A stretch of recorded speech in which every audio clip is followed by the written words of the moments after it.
아닌 것들을 여태까지 한 것을 주로 이제 일이라는 개념으로 보시면 돼요.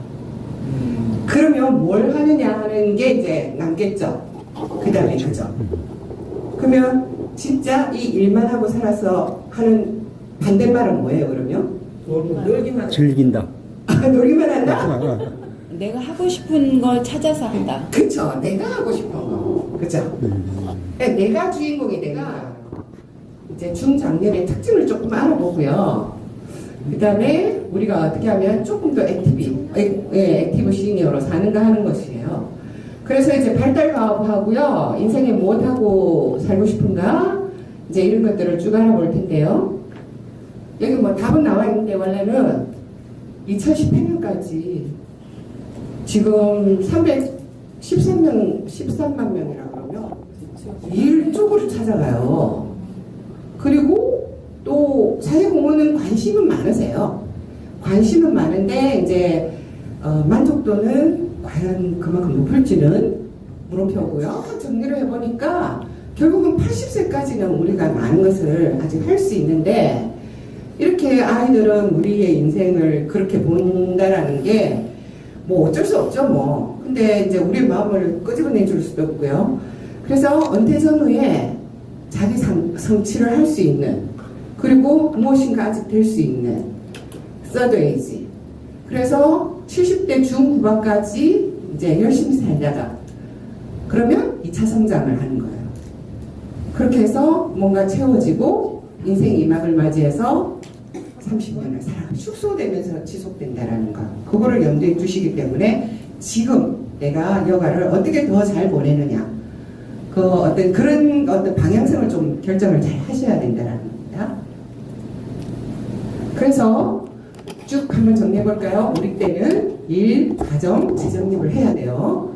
그 다음에 동료, 가족관계 중요하죠. 특히 부부관계 중요합니다. 갈수록 남편밖에 없어, 부인밖에 없어, 뭐 이런 얘기들이 할 수밖에 없어요.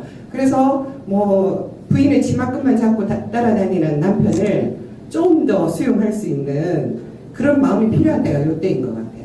어쩔 수가 없는 때인데 우리 그 여자들은 워낙에 지역에 기반을 두다 보니까 이웃도 많고 친구도 많고 뭐 이렇게 금방 친구를 사귀는 패턴도 쉬운데 남성분들은 지역에 기반을 두지 않기 때문에 어려움이 있더라고요. 그래서 어떤 봉사를 한다든지 어떤 사회공헌을 한다든지 뭔가를 좀 배우시면 다시 지역으로 가셔가지고 그 지역의 루트를 찾으셔야 돼요. 이게. 자, 한번 원래 액티비티를 한번 해야 되는데 이거 한 번만 쭉 보셔요. 편하게 얘기하고 가죠. 예. 좋습니다. 그러면 각자. 내 인생의 3대 사건이 있고요. 나의 강점, 약점이 있고요. 나를 있게 해준 힘이 있어요. 각자 다 힘이 있어요. 그 다음에 지금까지 내 삶에 가장 중요한 게 있어요. 내가 궁극적으로 이루고 싶은 목표도 있고요. 10년 뒤 어떤 모습으로 살고 있을 것인가. 그리고 원하는 삶을 위해서 당장 생각해야 할수록 지위가 높을수록 건강이 좋을수록 경제적 사정이 좋을수록 다양하다는 겁니다. 연구상. 자, 그랬을 때 자, 그동안 돈 어쩔 수 없죠. 우리는 돈의 어떤 위력에 어쩔 수 없어요. 그런데 돈만 성공만 외치다 보면 지치죠. 그랬을 때 우리는 삶이 지치는 삶이 아니라 성장하는 삶이 되어야 된다는 겁니다. 지금도. 자, 그러면 도대체 뭘로 성장할까요? 이제 세 가지 방식이 있어요. 먼저 일하는 방식으로 해서 은퇴를 하고도 계속 이런 형태로 발휘가 돼요.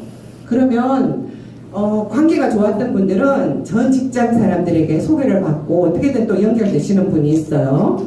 그래서 또 지금 재취업이라든지 뭐 제3섹터 요즘에 뭐라 그래요? 이제 뭐 사회적 경제 기업이라든지 뭐 이런 쪽으로도 나가시고요.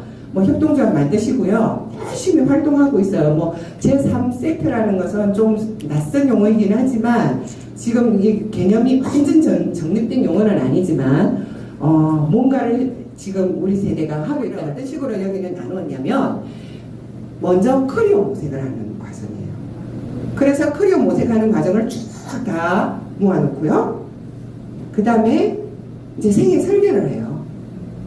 그래서 인생 재설계를 하는 그런 프로그램들로 구별이 되어 있고, 나머지는 일이 아니라 여가, 이런 식으로 되어 있어요. 그러니까 프로그램을 보실 때 내가 어느 쪽이냐에 관심을 갖고 보시면 훨씬 효율적이라는 겁니다.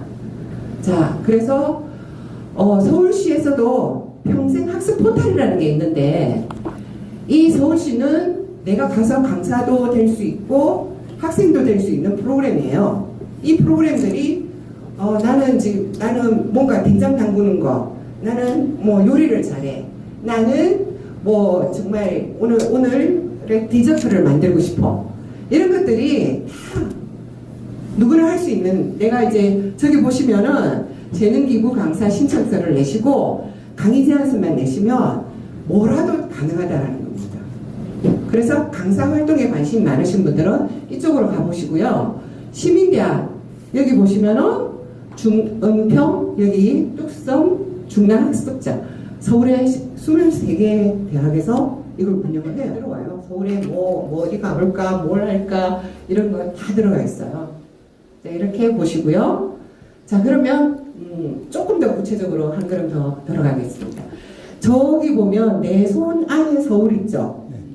이거를 카톡에다가 그 난에 보면 이제 이 돋보기 난에 내 손 안에 서울을 한번 쳐보세요. 그러면 내가 필요로 하는 정보들을 제공을 받을 수가 있어요. 수시로. 그래서 너무 많은 정보들이, 실용적인 정보들이 많이 있다라는 겁니다. 그리고 문화 포털이라는 걸 가면 서울 스토리, 미래유산, 비스트 서울 뭐 이런 것들이 쭉쭉 나와 있죠. 그럼 저게 뭔가 하는 걸 조금 살펴볼게요. 모든 게 다 들어있어요. 문화에 관련한.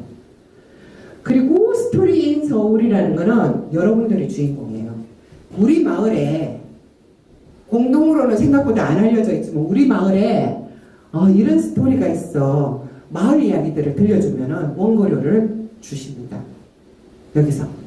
그래서 조금 더 돈을 버는 방식이 생각보다도 쏠쏠하게 많이 있어요. 마을에 가면 이런 방법들이 뭐 2만원, 3만원, 뭐 돈이 별거 아닌 것 같지만 이런 활동이 영역이 넓어지면 보니까 빈 곳이 있더라고요. 거기를 포기를 하고 가는데 멀리 떨어지니까 포인트가 다 볼 수도 있는 곳이 있더라고요. 불꽃축제 같은 경우는 대교를 하나 더 넘어서 이렇게 보면 다 보이거든요. 이제 그 근처를 가시지 마시고 조금 떨어져서 가시면 좀 여유 있고 훨씬 기분 좋게 볼 수가 있어요. 네, 이렇게 너무 많은 일들이 일어나고. 여기는 안 나와 있네요. 저 포털로 한번 들어가 보셔요. 위치를 한번 보시고요. 그 다음에 서울미술관 가보셨죠? 그런데 남서울미술관 혹시 가보셨어요? 처음 들으시죠? 그 다음에 북서울도 가보셨어요? 안 가보셨죠? 북서울 숲 있는 데 있는 거예요? 아니요. 북서울 숲하고는 또 다르고 거긴 옛날에 드림랜드라는 곳이었고 북서울 미술관은 중계동에 있어요. 어디냐면 여기는 남서울 미술관이에요. 아주 멋있죠? 네, 중계동 중계역에 거기 보면 은행 사거리 쪽이 아니고요. 동일로 쪽. 동일로 큰 도로변에 거기 예술회관? 그 맞은편에. 거기 나중에 생겼거든요. 자, 이렇습니다. 북서울 미술관. 멋있죠? 네. 이렇게 끊임없이 전시회, 무료 전시회도 많이 하고 있거든요. 그래서 저는 어떤 의미에서는 우리 이 모임들이 한 번씩 미술관 투어라든지 어떤 테마를 가지고 한 번씩 돌아보는 것도 괜찮지 않을까 싶어요.